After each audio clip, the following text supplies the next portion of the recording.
What's up, guys? Hope everyone had a good weekend. As you can see, we're gonna go back to basics, and I want this video to be kind of for anybody who has just now kind of stumbled into this, or they've been around it in a while. Maybe they've seen some Rudy videos, but this is gonna be kind of more for the layman, like for the simple man, right?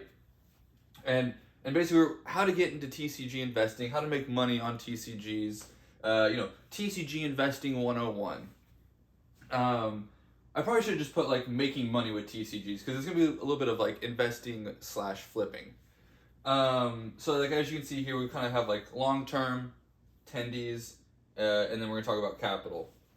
Now, before I start this, I want to kind of preface this with a little short story because if you do want to get into this like legitimately, I promise you this will be kind of like the first thing you get blowback on, or like you hear criticism for. Like this is going to be something to just keep an eye out because you're going to get a lot of this. And it's basically people being like, this is a card game, this is for children, this isn't to make money, like why are you trying to make like something like this into something it's not, just enjoy the, stuff like that, right? And I just find it very funny that usually these statements come from people who put the most time and money and effort into these games and get nothing back out of it besides, a good time, which is fun and all, but wouldn't you think that those people would want to financially benefit the most if they're sinking the most time into it? But here's the kind of story to show you why that's just not the case with human beings. So I recently went to like a dinner party at my mom's. She just built a new house, and so she had a bunch of her friends over, and they had like a dinner party, and so me and my girlfriend went over there. And my mom has some quite wealthy friends. My mom's well off, but she even jokes like her friends are way better off than she is. So some quite wealthy individuals were at this new house party, and I was kind of just chatting with a bunch of them, and these are all obviously people, right, like in their late 50s, early 60s. And these are like architects, high-end business people, bank people, international companies, stuff like that. Anyway, so, and they're, I'm kind of like, oh, Jacob, what have you been up to? What do you do? And I was explaining everything to them, and they were completely fascinated by it. They thought it was amazing. They thought it was just like the coolest thing ever. That, here's the thing.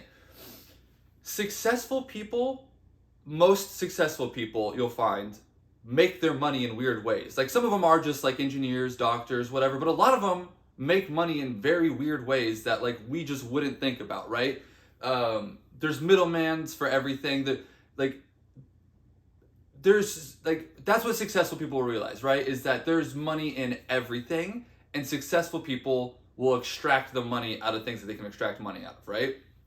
So when you're having conversations with successful people and you kind of tell them about it, they're like, oh yeah, that's genius, that's awesome. Like, and they're like relatively interested, like, oh, kind of explain to me more how that works. Like, like actually very interested in how it works, right?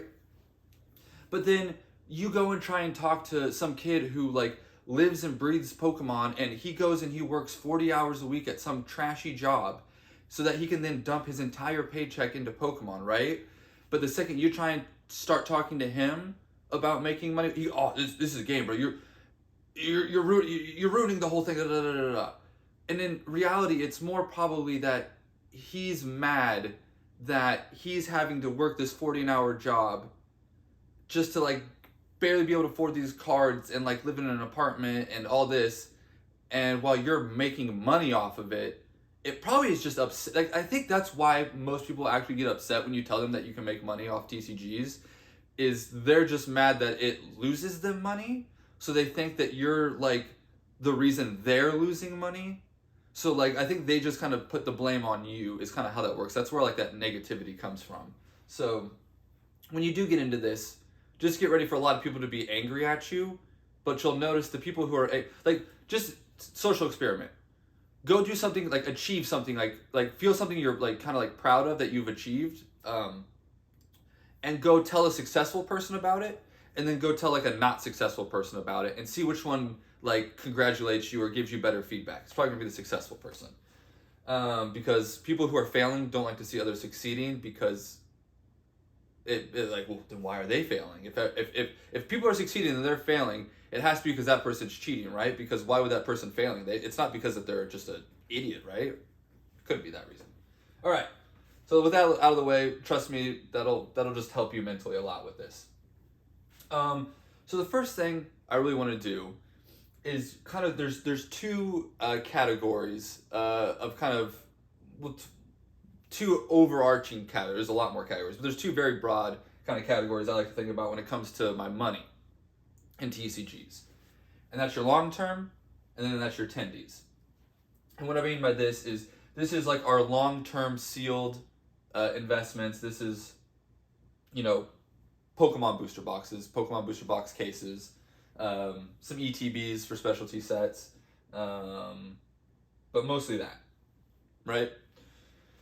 And some slight speculative stuff like some sealed Flesh and Blood, Magic, but mostly Pokemon. All right, sealed, don't open it.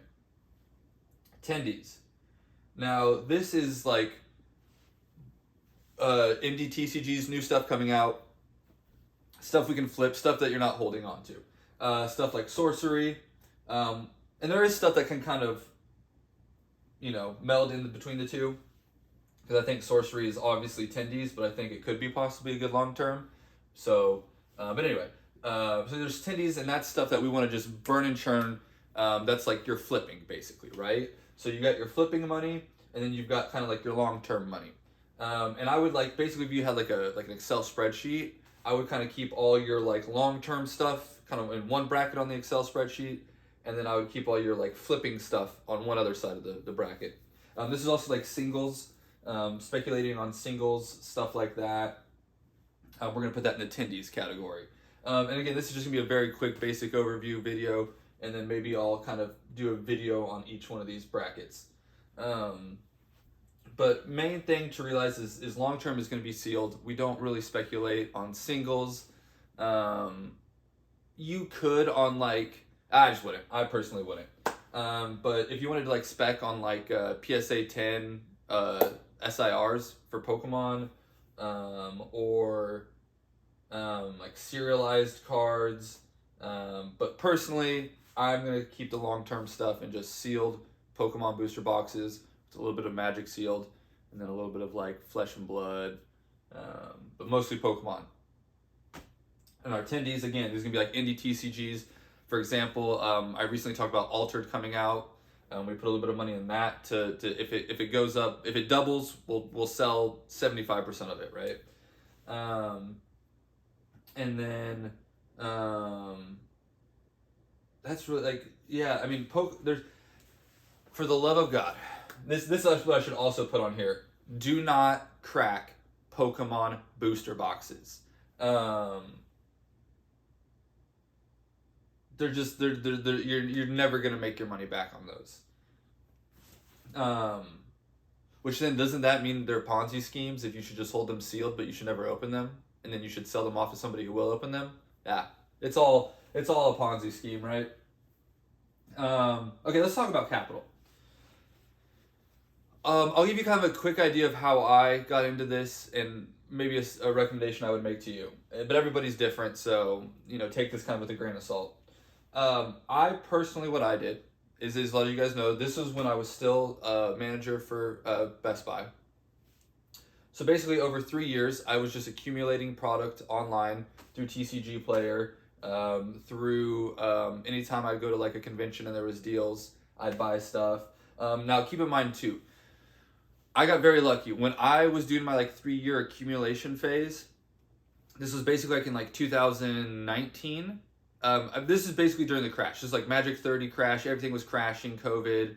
There was like that boom, and then like the major crash, right? And so I was very lucky, and I was basically just accumulating product over 3 years of like basically everything at all-time lows. But what I would do is, if you have your job, keep your job, and just over however many years, 2 to 3 years, I would say you probably roughly want to get, and again, this is just different for everybody, right? But get somewhere around like 50K worth of product just saved up. Boost, and like you can fit this in like store. Like there's way like you can. I'm not gonna get into all of like how to store it and everything yet, but like over 3 years, just get a bunch of cases, like just literally cases of booster boxes, right? And that's really all you need to like do for that. And then maybe like I'm trying to think, like I got some sorcery stuff, like get maybe some speculative stuff if you see that you want to flip, like learn how to sell, start selling. Like I was selling singles. I didn't really put that on here, but we'll get into like the selling part too, because I made a video. You can go back and look on my channel. You need to sell while you're investing, just so you can kind of get in the groove of selling things, kind of keep, like, it just gets you in the rhythm of the market, gets you a lot more on top of things. Even if you're just selling cheap singles, and some few stuff every now and then when it spikes, that way you have good reputation feedback, you'll be able to sell stuff. No one's going to buy $1,000 booster box from some guy with no feedback, right? But yeah, so like get, decent amount, like, like I said, I think I had something around like 50K worth of product. And then what you need to do though is you need some cash too. So I had like 15,000. Yeah, it was like 15K. So it was like 50K product. And then like, I think I had like 15,000 cash, right? And because you need, when stuff happens, when crazy deals happen, when crazy dumps happen, you want to have some cash available. And once you meet all that stuff, then you can quit your job. And so it's about a 3-year process. Not obviously not everyone can do that, right? But here's the thing: everybody can do this. Now, should everybody do this? No. I'd say maybe 10% of people watching this will actually be successful in doing this. But that is why it works, right? It works because I can get on here, tell you guys to do it, show it works, but still only like maybe 10% of people will do it.